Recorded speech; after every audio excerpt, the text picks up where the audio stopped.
tunakia kufanya mariage entre wa soda, wa policier na raia, surtout raia en particulier wale wenye kutumikia serikali. Tunajiita familia ya serikali.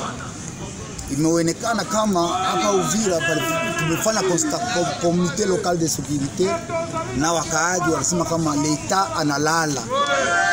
Sasa wametuomba tuamshe leta, na leo tulipia kufanya kiapo entre wa serikali, wa polisi na wa fonctionnaire kama sisi tuna madaraka ya Félix Antoine Tshisekedi, president wa Republique. Et comme tel, mabaya yote tutafanya hapa yote inaenda kukichwa ya president Félix Antoine Tshisekedi.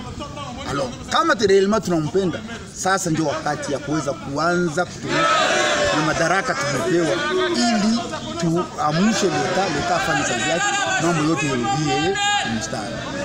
Wala nashukuru sana na tunaagana sisi wote hapa kama Uvira ne tombera jamais. Na kisi walituamua kule wanatuambia kama dorénavant hii ni vile ya resistance. Donc hapa tunatafuta kuonesha kama wasoda, wa policier, wa fonctionnaire, wakaaji kama wanajiunga fasi moja, hakuna kitu kinaweza kuwashinda. Na tutaionesha adui ajue kama ile ndoto yake ya kufika Uvira haitakuwa. Tafadhali tunaomba president de la République, tunaomba gouvernement ya Kongo mtuunge mkono, msikie wakati mko Kinshasa sisi tuko huku, na realite za mingi hawazijui. Sisi tunapata ile conscience, tunapenda kuona mkono yao rapidement, na hii demarche tuko nayo itaweza kupatia morale ya watu. Na ndio maana tunasema kama